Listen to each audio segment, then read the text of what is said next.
They're not saying boo. They're saying boo earns. Okay, well, I feel like this will be shorter than most discussions.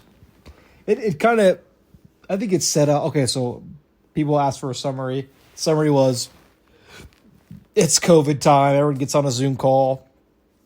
They were trying to make things interesting. They do a seance, and spooky things happen. And at the end, everybody dies.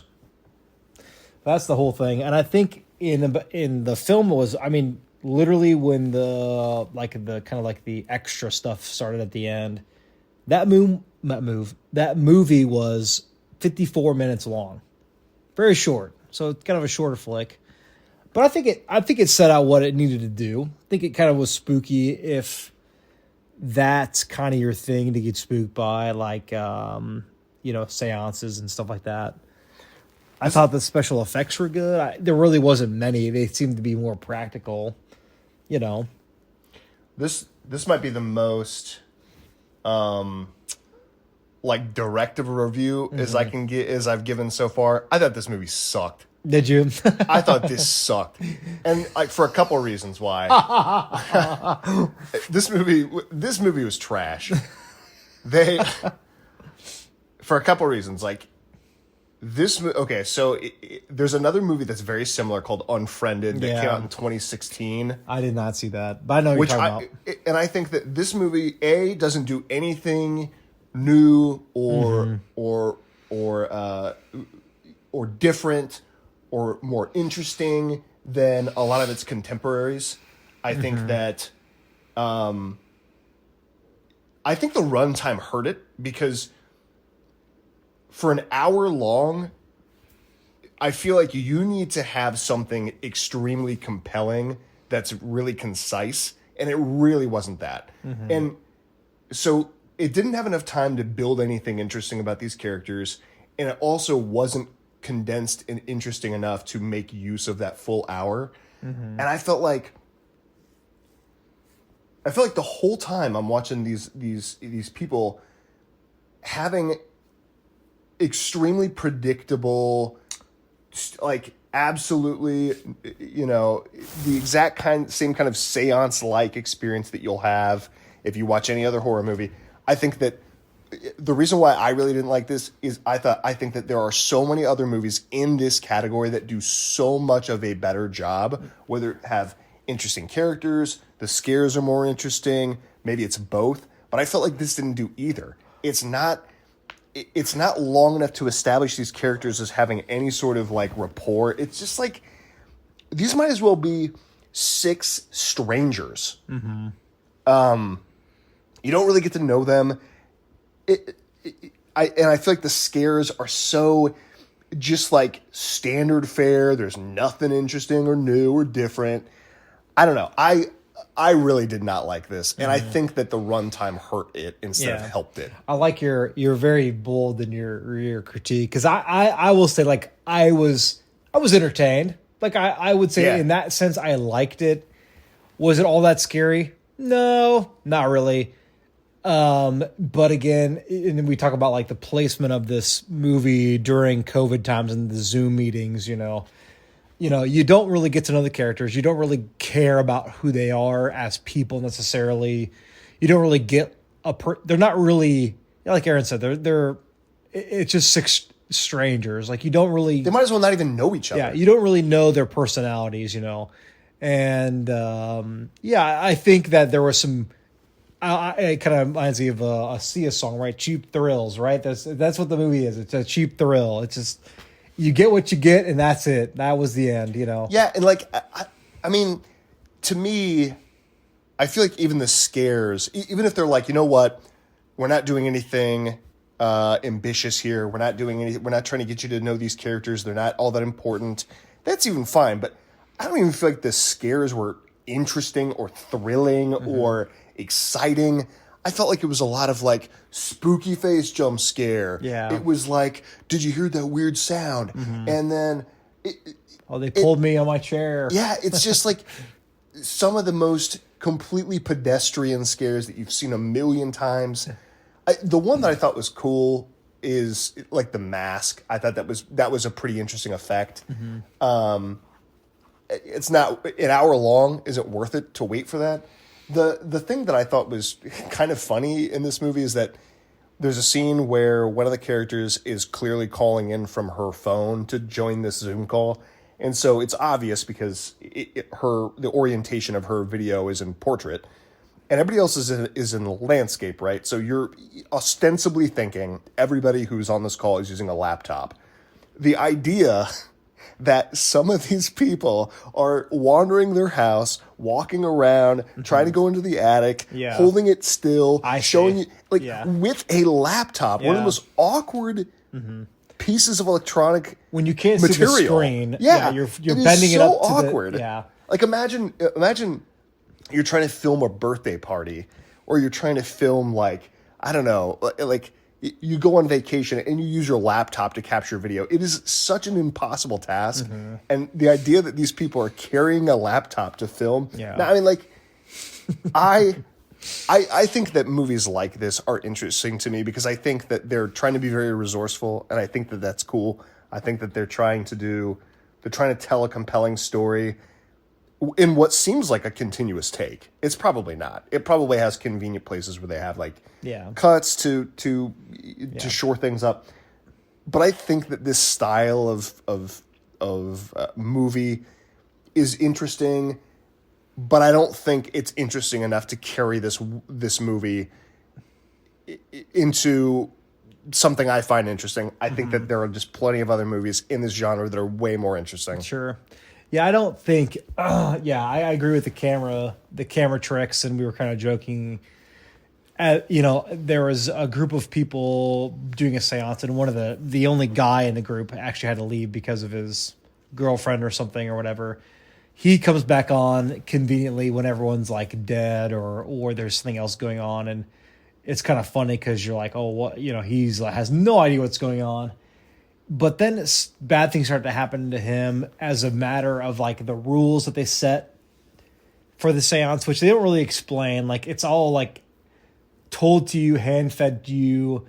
The whole reason why the bad stuff started happening was one of the characters, Gemma, said, she was joking about a person that she used to go to school with, and she was very nice to her whenever she got hurt, but then he hanged himself. And then she told the seance director, whatever her name is, but said, she was like, oh, that's bad. Like, you screwed up. And she's like, well, what are you talking about? Like, she's like, well, you disrespect the spirits. And she's like, I was just joking. And she's like, no, you basically invited somebody. It kind of preyed on that fear of like, oh, there's a rule set you followed, and I didn't tell you explicitly what the rule was, but you broke the rule and now you're screwed. Yeah. And so it just, all the bad things start happening. And I think at the end, like Teddy was the guy who didn't even participate in the seance, but he became a victim to it. And he films, again, the camera thing. He films perfectly his girlfriend getting her neck broken in the air and like being thrown into a pool. It's like, if that were anybody, and I guess it probably was a laptop, right? Because it was like it was landscape mode. Yeah, like mind you, this person is like imagine that. Imagine like being outside and filming anything with a laptop. Like it's just like it's such a crazy idea. Yeah, and it kind of follows the found footage horror. Like when you think about the person viewing the horror, you think of them as witnessing something so brutal or so scary that they probably wouldn't be able to hold the camera still. When in moments of where it matters, sometimes it's hard to hold the camera still, right? Even if you're filming a birthday party, if you're filming a, something like significant, you focus on, and you kind of ignore what you feel, but you kind of want to make sure the camera, that kind of felt very scripted. Obviously it's like it's trying to show you the horrific images, or there's a jump scare and it only happens to be a jump scare because the camera angle is like forced upon you. Like that's not what the person would have saw. They would have seen this face and you would have saw like the stairs because they're trying to hold a laptop still. Like imagine you running through a house, right? Holding a laptop. I cannot get over that. Yeah. I want to say like, I would say I would go as far as to say it didn't suck for me. It was entertaining. I did have a few parts that like the jump scares did get me. You know, like I kind of yelled out a little bit, but that's just my reaction to things like that, anyways. But it doesn't stick as a scary movie in the genre of like Zoom call horror. You know, I feel like we talked about Unfriended. You feel like they did a better job? Oh, I think it's way better. Yeah. I mean, like, I think that whether or not you think it's a good movie, I think it's just I find it more entertaining. I think that they do things that are more interesting. I think that, I mean, you had mentioned this before, but like, it is to me so stupid that you've got, like you said, like this person who is running the seance, and there's these very strict rules that have dire consequences. And she's like, oh, my internet's flaky. I'll get on the speakerphone. Like, hey guys, like, it's okay. Oh, you did that though? You shouldn't have done that. You're screwed. Listen, here's what you got to do. You know what? Actually, my Uber Eats is here. I got to go. Like, it just is so stupid. It's convenient. It's Yeah. so stupid to me that an act that has horrible consequences if done incorrectly is handled so poorly. Yeah. And so almost like with such little delicacy Yeah. from this person. You'd think that a person who is running this would have enough respect to say, look, I don't know if this is even possible to do in Zoom, but because of the consequences, we probably shouldn't do it Yeah. from Zoom. I think of it like a virus, you know, like, and I think of, you know, it would make sense that it would only affect those who were like participating. And then, you know, again, like a virus, it kind of spreads, right? So then when Teddy gets on the virus, you kind of like imagine this thing obviously affected him, but it's just like, if that's the case, then why isn't everyone in the world dead? Because of, you know, their proximity to the house where these horrific things are happening. You know, if it's as easy to get contacted by this demon, I guess, to kill you, to light you on fire, that's how Teddy died, and to break the neck of your loved ones, then what's to say that this demon can't walk across the street and just absolutely dismantle and kill your whole family? To me, I agree. It's just there's too many. There's like, it's detrimental to the family, or it's detrimental to the people on the Zoom call, like because of reasons. But then it's not detrimental enough to like walk across the street and kill you. Like, Yeah. I think if you can look past like the kind of like the, you know, the silliness of those things, it's a fine 50-minute like short. I wouldn't call it I don't think this appeared in movies. If it did, I'd be pretty disappointed. But for the 50 minutes that it like captured me, it was fine. It was I wouldn't say it's good, but it had its moments. It had its moments, but it was very predictable. Yeah, I mean, you mentioned shorts, and like that was one thing that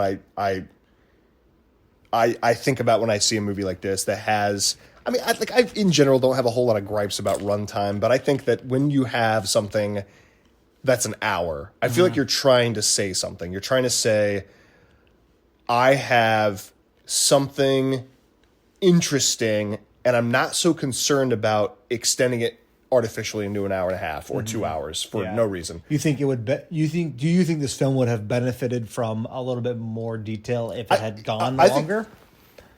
Maybe. I mean, like Unfriended, I think takes that I think that they go in that direction, and I think it elevates that movie. But this, there are so many times when I was watching this where I was like, why isn't this a 10-minute short on YouTube? Yeah. Like, it feels like they could have told a much more interesting, compact story with the same level of interest in a lot less time. Like, Yeah. I don't feel, so I guess like the one thing I think is, I still think that the idea of a movie centering around a video call is a really interesting idea. I think that if another movie came out with that same sort of format, I wouldn't be the kind of person who's like, oh, I've already seen a bunch of these. Like, I think that is an interesting way to tell a story. But I think the story they told was so generic and lacked so little interesting aspects that I think would make the movie better, that it just felt boring. Like, all the scares are like, this is a generic ghost. Oh, well, is it like a ghost of a person that they know? No, it's just one of the ghosts that wants to get into the world. And it's like, Yeah. okay, I guess. I just like to me, I think that either tell the same story in a shorter time frame, or Yeah. push the story and extend the time frame so that you have some more flexibility to do something that you want to do. Yeah, I think tension building is maybe that's kind of where I'm hearing. I feel like I'm understanding where you're looking for. Like you need more Yeah, or just like- tension. It's if it's gonna be spoon fed to you in 50. Well, this says 56 minutes.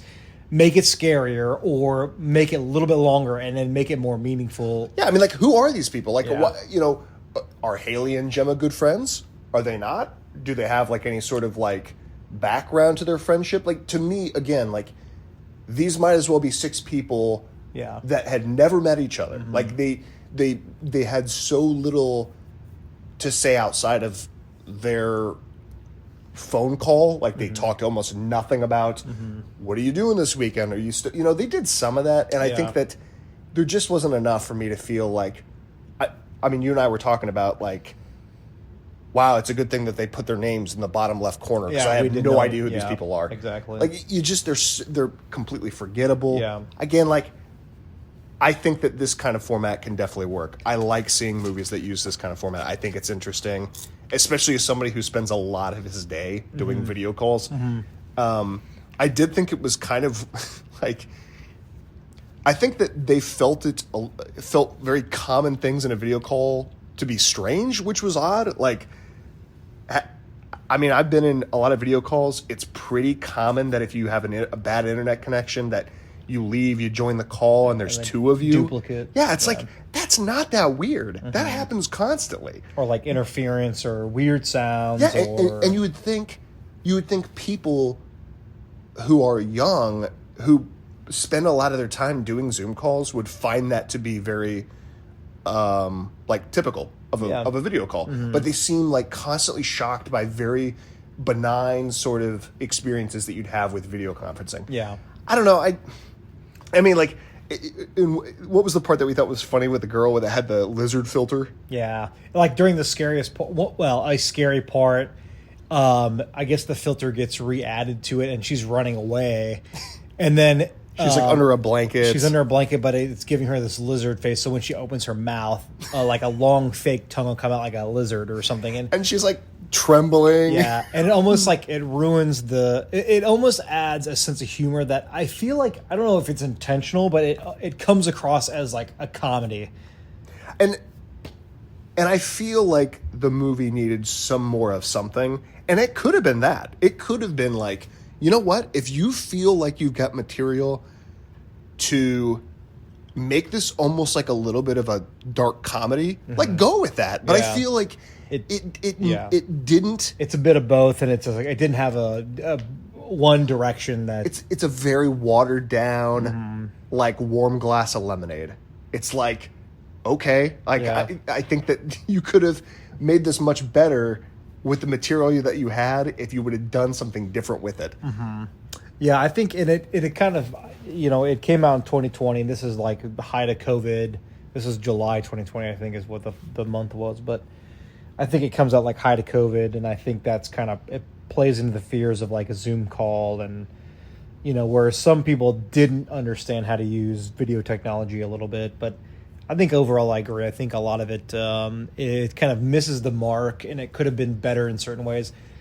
We talk about Rotten Tomato reviews, and it's like it's critiqued by like it or didn't, right? Do you give it tomatoes or do you not give it tomatoes? The fact that we were talking about films that have near 100% Rotten Tomato scores, and we're talking about critically acclaimed films that have stood the test of time. We're talking like The Godfather. You're talking about 12 Angry Men, right? Like films that just do a story so well, and they're unforgettable. They're, classics. And this score gets a 99.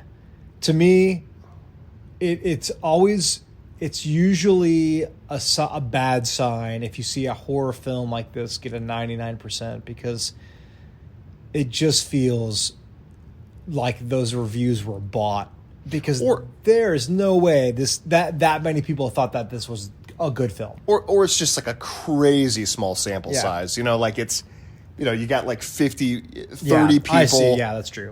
And it's like it just, I mean, I don't know how much we've talked about Rotten Tomato scores. I've always found them to be pretty disingenuous. Like, in fact, I mean, I think a lot of times, like, aggregate rating sites are not particularly good indicators of how much you may or may not like a movie.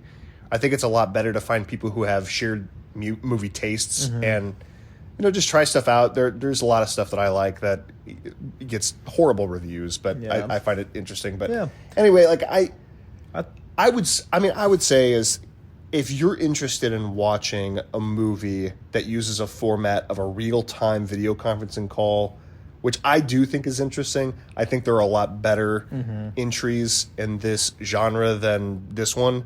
And I think rather than spending an hour, I'd spend an hour and a half and watch a better one. Yeah, That's what I would do. I think I'll go with my first sentiment. Like before you said anything about it, which I would say that it's fine. It's maybe a little bit below fine, and I tend to think differently about the next day if I really think it was like interesting or not. I think what it did, it set out to do, it's set to be a little spooky. It's set out to be a little bit weird. It's not very deep. It's very direct. There's nothing really to think more about. It's one of those films that will get lost in time and you won't forget about it personally. But You mean you will forget about it? Sorry, I will forget about it. I Yeah. apologize. Yes, it's one of those films that just gets lost to the time. Again, COVID being specifically what they were trying to set out to do. But again, I've not seen Unfriended. I find like it would probably do a bit better job about giving you some past details about these friends and making that like dynamic of the Zoom call maybe a little bit more interesting. But it was fine. That's all I'll say. It was fine. It was a little bit less than fine. I've got some gripes about it, but there's the scares that you get are mostly 90% jump scares. Yeah. There's no tension.